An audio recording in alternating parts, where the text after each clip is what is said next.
What's up, everyone? Welcome to the Apprentice Journals. My name is Al Edie, and I am here with the very own Lito Hernandez. How are you doing, man? Pretty well, man. How about yourself? Very well, very well. Good.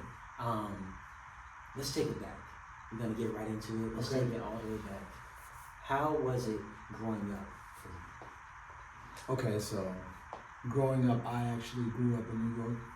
I was born in New York, left New York when I was like 5 years old, and I was in California for first grade to the first half of 10th grade, and then I came out here. All right, so we'll start in New York. I was born to a not so functional family in Brooklyn. We lived in the projects. We weren't in the Lord. My family was not in the Lord. There was a lot of drugs, a lot of violence, a lot of in and out of the household of strangers, and it was just a lot. And at a time, I was actually taken away from my family, and I lived in foster home. And I'm the youngest of four boys, so all four of us were in foster homes, and the brothers were split for a short period. And then we came back and started living with my grandparents. And my grandparents, they were, we'll say, cultural Pentecostals. So my grandfather still drank every night, a big bottle of Bacardi, but they went to church. That's kind of where I was introduced to the church. Yes. And the church lifestyle and things like that, but that's not where my church relationship with the Lord started. But that's how I got introduced to Christ. At a young age, we were singing in front of the church, and like I said, grew up in a lot of turmoil, and there was a time when my family, my mother and father, decided to move from New York to California. And when we went from New York to California, going from the city life of New York to gang-infested neighborhood of California. So it was from turmoil to turmoil, you know, just two different planets, but two different chaoses, Yes. you know. And that's kind of like where it all started. I wanted to be like everybody that was around me. You know, it was a bunch of gangsters and fighters and also breakdancers and also skaters. And all, like, there was such a eclectic melting pot in that area. It's like you can be whoever you wanted to be, and the most attractive at the moment was gangsters, dancers, and believe it or not, actors and singers. Right. So I have friends from all angles, and sports, because I did play football as well. So all angles, and sometimes I would hang over here, and sometimes I would hang over there. And when I would hang over in those different sections, it would pull out a different part of me. So it would be, I obviously wouldn't be a gangster around the breakers, or I wouldn't be a break dancer around the actors so it was, or the sports players. You know, it was a wild life, and there was a lot of violence in my early childhood.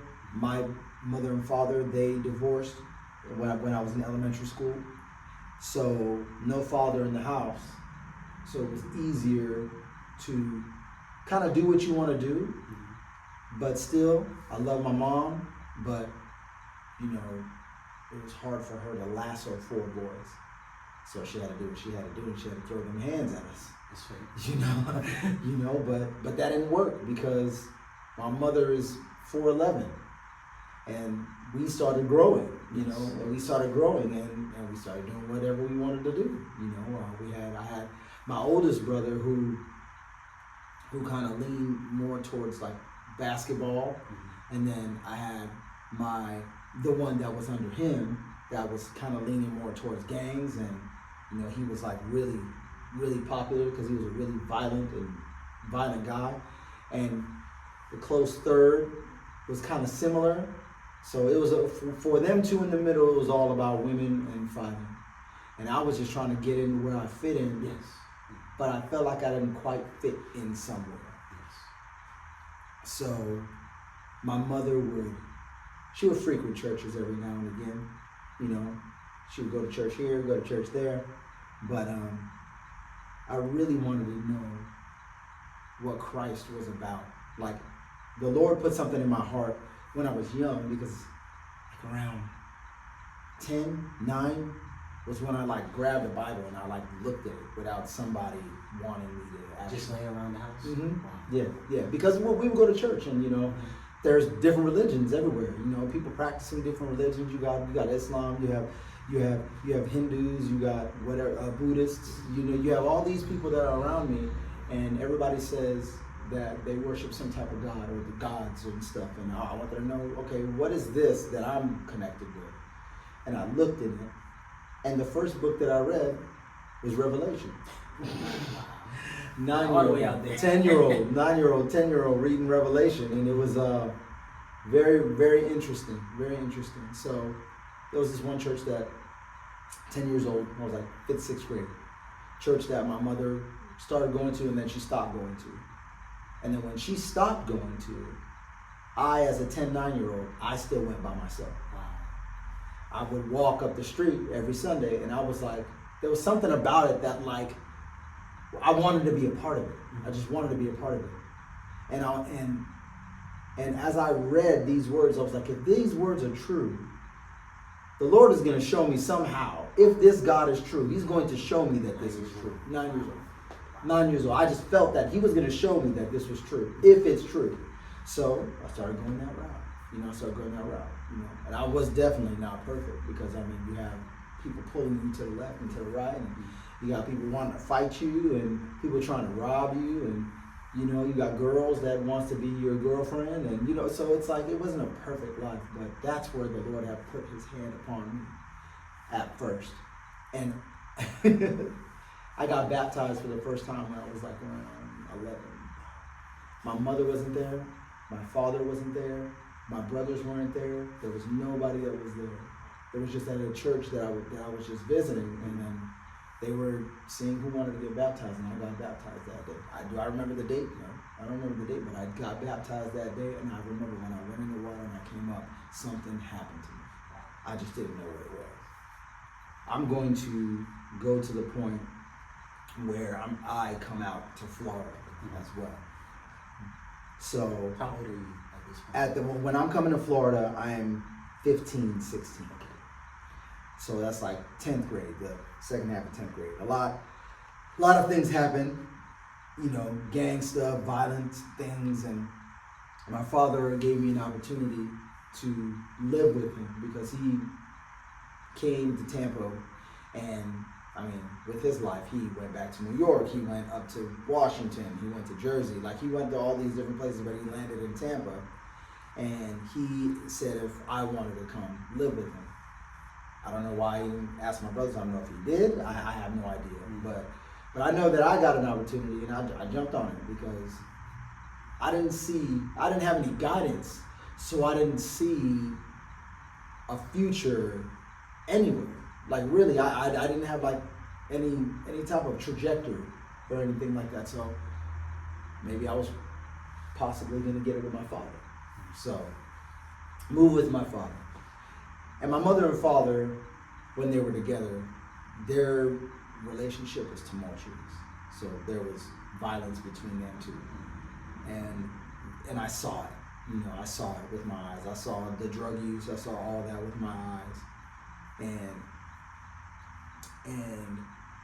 I didn't know that I had an anger in me for my father. Even though I loved him, I initially had an anger in me for him that was like hidden, that I didn't know was there until I seen his face in the airport.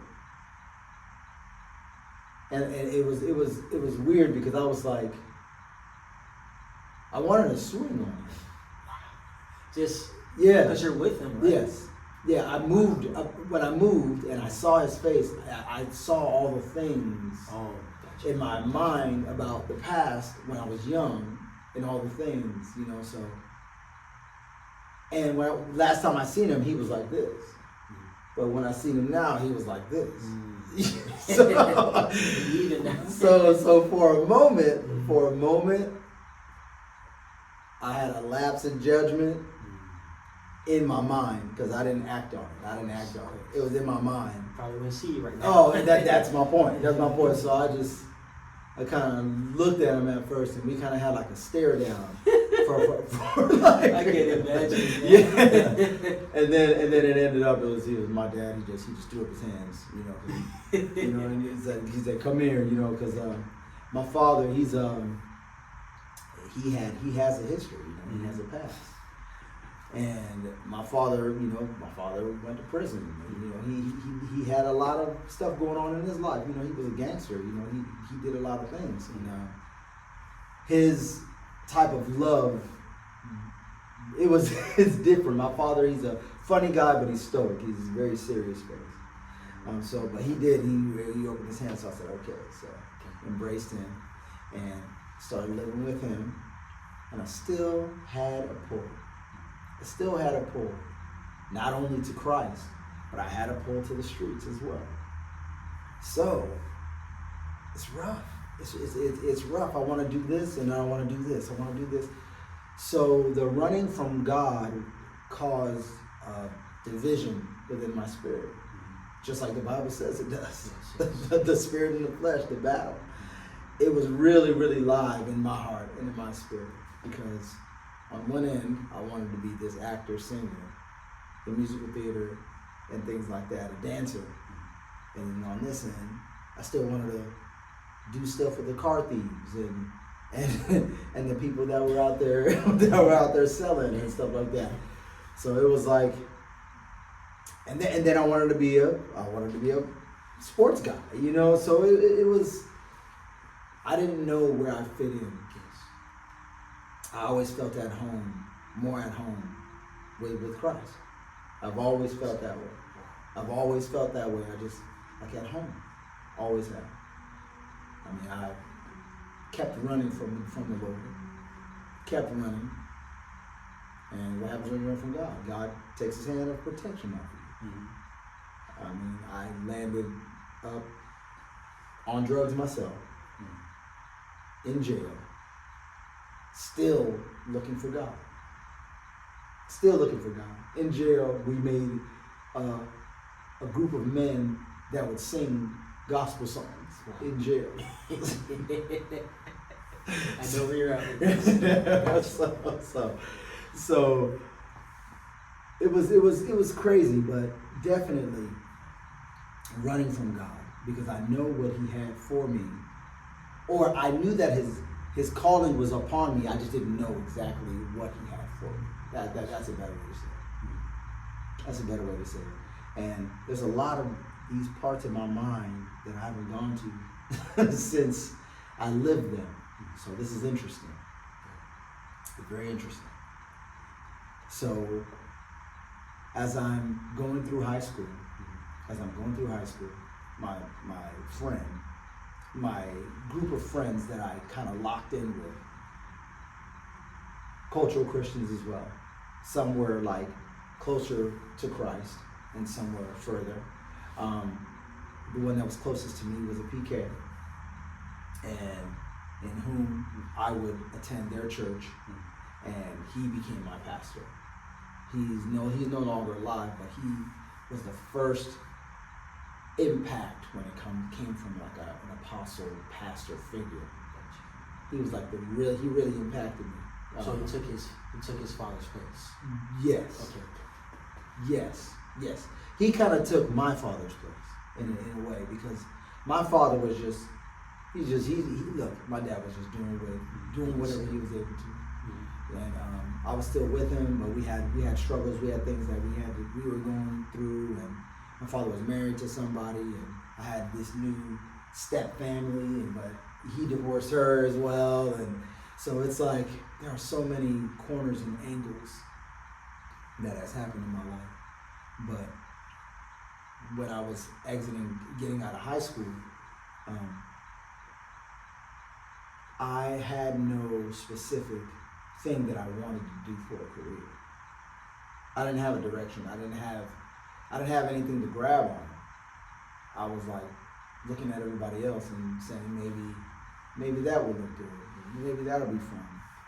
And then these questions of what you're gonna do in life, it started coming on fast, and then years started going 10th, 11th, 12th grade. It gets to that point where you gotta make a decision. So there was no one just asking these questions like, so where do you see yourself in the next 5 years? No one. Not a person. Not even a guidance counselor? Or? Not a person. Wow. Not a person. Even at the church that you were attending? It was a very small church. Okay. Very small church, handful of people. And the church that I was at, I mean, it was very, I don't want to give any stereotypes, but we can't help that some of the stereotypes are true. we can't help that. So think like Southern Baptist, but there's no Holy Spirit there. There's more like just tradition, heavy tradition. All those, songs that they sing when it sounds like they're at a funeral and they're singing it at a church, that's the type of congregation that I was at. And my pastor was helping out this other pastor who, it was his church. We ended up splitting from them and making a smaller church because they stopped agreeing. And that's when I started playing drums at the church. And that was a crazy experience. Because I've always been musically inclined. I've danced, I used to battle, I used to do all this thing in school, and my friend, he played piano. So one day we were going to church. The drummer at the church ended up getting the job on Sunday. He started working on Sunday. There's no percussions. There's no, you're trying to play a fast song with the pianos and it's not working. Sound like it. So it's not working. And I'm sitting in the congregation and he's like playing this fast song and he like looks over at me like, and I'm just like, and he's like, I have never played drums ever. I've never sat at a drum set ever in my life up to that point. He's like, come on. So I go on and I try to swim. Did you? I was playing drums ever since that point. In front of a congregation, and I've never picked up 2 drumsticks. How did he know? That was my best friend. But still, you never because I used to play pencils in class, and we'll be in class, and he would like people be rhyming and stuff like that. When it's getting ready, when we have downtime, and people rhyming, rapping and stuff, and I'm just, and I'm like doing the beat and stuff like that, and I was that guy. Wow. So because I was that guy, oh yeah, you can do this. I was like, man, you gotta do something with this foot. You gotta do something with this foot, this hand, and this hand. I was like, it's not just a table with pencils. No, I got different sounds on every hand and I was like, so. Wow. I fumbled. I embarrassed myself, and then I learned. But eventually, we split from that church, and our church was a smaller church, and still there was something that kept me there, even though there wasn't many people coming, but there was something that kept me there, and something that the Lord was calling me to. But I didn't know. So when was the turning point for you? Jail. And then after the turning point, it still wasn't picture perfect, but after I got out of jail, I started teaching dance. And I started teaching dance for a few years. And I also started, I was an assistant at a salon as well. So I was making money at teaching dance, and then I was an assistant at a salon. So while I was teaching dance, I was still going to church, but I was still smoking weed. So I'm trying to mix all these things together, and it's just not working. I'm trying to make it work. It's just not working. So there was a point in my life where God spoke to me, and when I was smoking, I asked God. I asked him. I was outside, and I asked him. I said, Lord, I want to know what you feel about this. I said, I want to know what you feel about this. And I was serious in my heart. I really wanted to know. But that night, God gave me a dream. He gave me a dream. And the dream was, if you could picture, you're in a pitch black room, but you can see your hands and you can see what's in front of your eyes, but everything else is black. That's what I pictured. So I seen a Bible in front of me. Bible closed, went to the side, my hands rolled up something, rolled up a blunt. I consumed it, and the Bible came back and opened. And I remember I was trying to witness to somebody. And when I was trying to witness to them, my lips would not formulate any sentence. I couldn't fix my mouth to say anything that had to do with the Bible that this person was asking me. I couldn't formulate or fix anything out of my mouth. So, and then I woke up. And then the following day, our church had a church picnic. We went to the church picnic, went off well, we cooked a bunch of food. We had homeless people coming, you had people from the church coming, you had strangers coming, people got witnessed to. It was fun, it was great. As we cleaned up and we put everything away, everybody left, and everybody's gone now. So from the morning all the way to the evening, we were there. It was like around 5, 6 o'clock. Me and my girlfriend at the time was still there. We're getting ready to leave. And I look and I see a friend of mine from high school. He's going with his lady in a stroller. And I hadn't seen him for a long time. Yo, what's up? What's going on? And this was at McFarland Park. So we were hanging out. We were talking. And I was like, man, I haven't seen you in a while. Everybody's chopping it up. Everybody's having a good conversation. What does he do? He rolls up. We smoke. The conversation starts going towards spiritual things after we consumed it. And when the conversation started going to spiritual things, I lost my voice. That was the dream that was the night before. I lost my voice to I couldn't say anything when I started talking about spiritual things. Did he know that you were in the church? And no, he didn't know any of that. None of that. And then the Lord spoke to me. 1 Corinthians 10:21. You cannot take the cup of the Lord and the cup of demons. You cannot sit at the table of the Lord and the table of demons. He said that to me, and that was like an eye opener, like for real. That was like an eye opener. I was like, okay, got it.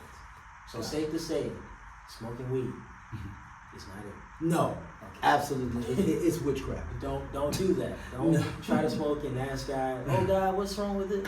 Right? No, you're right. It's not it. That's not it. It's witchcraft. For anybody that smokes, that's witchcraft. 100%. It takes you into a different realm. It takes you into a different level. It opens the veil, the spiritual veil. Regardless, if Jesus didn't do it, why are you? But yeah, things change after that. So things change. What's next? Okay. So I started to really look and see if what I believed was real or what Buddha was saying was real or what Islam was saying was real. And how old are you at this point? At that time, I'm in my 25, 26. And I'm trying to pull away, obviously, but 20. Yeah, you're torn, totally torn, but I'm still hearing things from the Lord. So I started, reading other books. I started looking through other books and researching things and seeing what the truth was, seeing what the truth is, seeing what the truth was. But Christ just had his hold and his grip on me. And at this time, I was teaching dance and I was at the salon. So this is probably the point where I started looking for something to do with my life next, because I didn't have something that I desired in my heart where I wanted to go or anything like that. I don't know, doctor, lawyer, or I didn't have like a angle. Yeah, so what I was doing was teaching dance. The only way that you're gonna make money as a dancer, you gotta be traveling, you gotta be going to auditions, you have to be doing shows. I didn't want to live out of a suitcase. That's just, I got offers and things like that, but I did not want to live out of a suitcase. So teaching at a dance studio was not lucrative, unless you give your life to it, you own your own dance studio, you grow that dance studio huge, I mean, it has to take a lot of blood, sweat, and tears, just like every single thing in life should. Just like everything, single thing in life should. But that's not where my head was at. So I was sitting at my house one day, and I was like, I gotta level up somehow. Gotta level up. I gotta do something.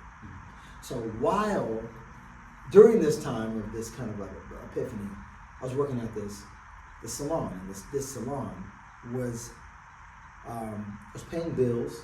It was helping pay the bills along with the dance teaching thing. But as I was doing it, I was an assistant, so I was washing hair.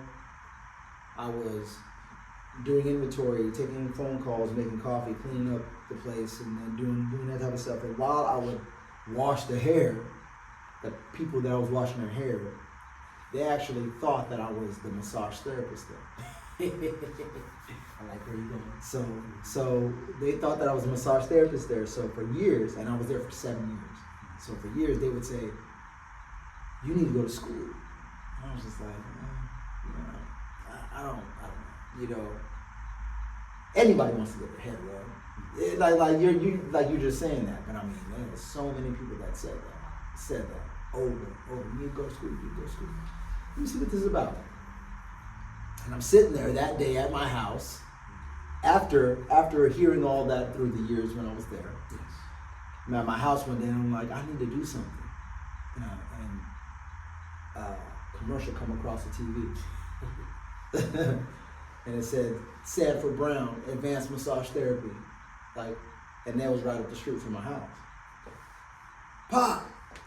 Hey man, let's go check this out. So we go check it out. I ended up really liking it. It ended up being harder than a lot of people anticipated.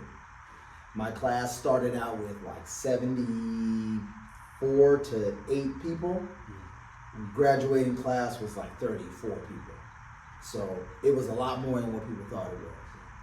Learning pathology, anatomy and physiology, medical terminology, like all these things, all these books that we had to learn, people didn't anticipate that. But even within that, becoming a massage therapist, because that's what I do now, I've been doing that for 14 years. Even within that, I wanted to make sure that God was a part of it. Because you have to have a grace to be a part of that. You have to have a grace to be a part of that. And I didn't want to be just linked with everybody. I just wanted to make sure that God was in what I was doing. Yes. So I'll pray over it, all of my homework. I'll pray over all my tests. Like when all the massage therapists would sit during lunch, I would be by myself over there, focused on everything that I did. And I wanted to be for real with it. So I graduated at the top of my class.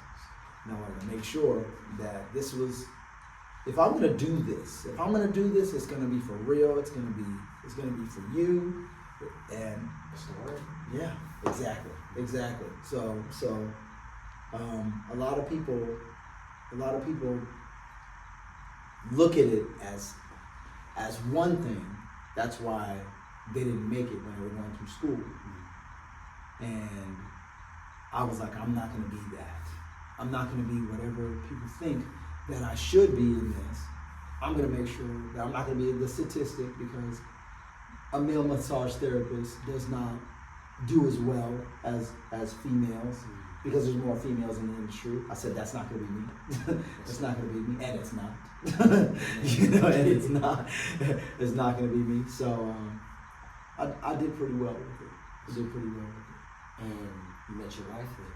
I met my wife at the salon. Wow. Yeah. Tell us that story. Okay. All right. So my wife would come. Well, she wasn't my wife at the time. Mm-hmm. She would come and she would get her hair done, and I would see her there. And I seen her there a couple of times. And while I was assisting, you know, I'm doing my thing, you know, walking around cleaning up. Mm-hmm. One day I was folding towels, and she was sitting across under a hairdryer. And I'm sitting there, and I just look over, you know, just see who was over there. And in my spirit, I hear, "That's your wife." Yeah. I'm serious. Wow. I'm serious. It was like, "That's your wife." And I kind of like, I almost like, it's like, what is wrong with you? Like, you that desperate that you already looking at just a random person talking, saying that that's your wife? I thought it was, I looked at myself so stupid. I was just like, "What's wrong with you, dude? You got problems." I got you. So I was embarrassed. I was really embarrassed at it, you know, and I kind of like walked away from the thought, because, you know, I was like, man, let me not make this lady think I'm weird, like, because I don't want to like staring at her, you know, because she was beautiful, you know, she's a beautiful lady, and she is a beautiful lady, but I started looking at what she's doing, because I'm not the type of person, you know, to approach somebody without knowing something. Mm-hmm. I mean, you can be attracted to anybody with looks, but I want to know something else, you know, so I would look over, she'd be reading nurse books, you know, so, okay, she's a nurse, you know, so I'm trying to look at how her demeanor is. She has a very reserved demeanor, she's very quiet, you know, so I wanted to hear what her voice sounded like, because I would never hear her talk when she was there, you know, so there was a point where I seen her, and she was at the nail lady's room after she got her hair done. She went to get her nails done there, but she was in there, and I had to bring these towels in there for them, and her hairstylist was in there, and the nail lady was in there, and then I came in with the towels, and I put them down, and for some reason the hairstylist and the nail lady had to walk out for herself. I just used that opportunity, you know, so I looked over at her, and I asked her, I said, you know, I do massage therapy here. You know, and she said, "Oh, you do?" And I said, "Yeah, here's my card." And I gave her my card, and she said, "Oh, thank you." And then I looked at her, and I said, "My number's on it." And I kind of like looked at her in her face to like, you know what I'm saying? Yeah. You know what I'm saying? Yeah. So the ball was in her court. I didn't ask her for her number. She got mine, and she could do whatever she wanted. Yeah. And then 3 days later, this text from this number that I didn't know, I knew who exactly it was. Wow. And then it went from there. Wow. That's amazing. Yeah. That's amazing. Yeah. So during your time when you were diving deep into the Word, what were some books that you read that you would recommend to any new believers? Now, are we saying books of the Bible, or are we saying books, period, that Books, I've read? books outside the Bible. Okay. Yes. Books outside the Bible. There's a lot of different things that I read, Okay. because a lot of it didn't have to do with biblical things. Mhm. So like when I was searching, I was reading like Buddhist things and things like that. But when I really started diving into the Bible, I started reading a lot of political things. Okay. A lot of political things. There was these allegories that kind of was liberal with the stories in the Bible, but it still held to the stories, but it kind of was telling you what was going through the mind of Christ during these moments. So I'm always careful to tell people about these books because some people they can't read just to read. Yes. Some they want to judge the thing what they're reading. So that book was by Carl Gallup's Gods of the Final Kingdom. That's one of the books. Okay. And then I started like going to political things. I started reading things like Progressive Evil. Like I started reading things like, and then started reading the George Orwell things and Animal Farm and all of those type of things. So, but when I was in jail, and I was reading Harry Potter. so whatever I could kind of get my hands on, but when it comes to Christian books, I'm very serious with the things that I read. When people read the things, look at what I'm reading, they're like, man. Yes, I remember our conversation. Yes. Like, what is that? Yes. So like the recent books that I read was Dragon's Prophecy from Jonathan Cohn. Yeah. I just finished that one. That one's a real good one, especially when all of that was happening with Hamas and October 7th and stuff like that. That was a good book to dive into, and The Harbinger and things like that. So some of those books. Okay. So you're out there. Yes. Okay. Yes. That's fair. Yes. And It's there's someone that's out there too with this. Yeah. Okay. What's a few songs that are on your playlist right now? It's like Okay. go-tos. Okay. All right. I like the way you worded it because I don't have a favorite. Like children have favorites, but there's just like songs that seasons, exactly, like songs that just speak to you. And I listen to a lot of Afro gospel. Okay. A lot of Afro gospel. There's an artist that I think he's from the UK. His name's Kanola. Okay. And he sings Garden of Love. There's another one where he sings. I could sing it out right now off the top of my head, but the title, it's Cast Your Burdens. Okay. Cast Your Burdens. So those two songs, those are ones that have been heavy on my heart. And also, I think a little while ago, one of my favorite artists, one I sent to you, was Sean C. Johnson. Yes. Yeah, Sean C. Johnson. You can go through all of his stuff. Anyone in particular that's like? No Never. Okay. No Never.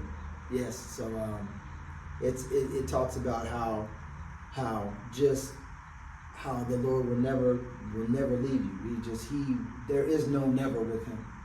So it's beautiful. It's beautiful. And that kind of piques my interest in the whole neo soul type of feeling. So like those songs. Okay. Anything you would say to a younger reader? Yes, absolutely. Don't try to follow. Be a leader. Don't want to impress those that are around you. Impress God. Because God has already put something inside of you that is just for you. Don't try to be anybody else. That's like really something that I would have said to myself. Yeah. Favorite Bible verse? What is a Bible verse that's like, yeah, this one has gotten me through some seasons? Okay, so even with Bible verses, we know how big the Bible is. The Bible is rich. The Bible is wonderful. So one Bible verse when I was young, because I opened the Bible when I was young, one of them that really scared me was the fifth commandment. Honor your father and your mother. And the reason why it scared me is because it says that your days may be long in the land that I give you. So what I heard was, honor your father or your mother so you don't die early. That's like what I heard in my mind. I think we all So that was scary to me as a child. So regardless on my parents' mistakes, regardless on how good or bad of parents, like I'm not putting that on them. No matter what, I always honored them. So that was one thing with that. And along with that, as a child, Philippians 2:14, do everything without murmuring and disputing. Do everything without complaining. So when somebody always asked me to do something, I was up for the task. I was doing it. I was not a complainer. I was not a moaner and a groaner when my parents asked me to do something. Even if it was late in the middle of the night, you know, in a dysfunctional time. Right. But as I've grown, I started leaning towards 1 Corinthians 10:13. No temptation has overtaken you, such as is common to man, but God is faithful, who will not allow you to be, God who is faithful, who will not allow you to be tempted beyond what you're able. But with the temptation will also make a way to escape so that you'll be able to bear it. So anything that's happening to us when it comes to temptation wise, you're not special. Or it's not something brand new that's happening to you. It happens to all of us. But God said that He will make the way of escape. So if there's anything that is tempting you and it overcomes you, it's because of you.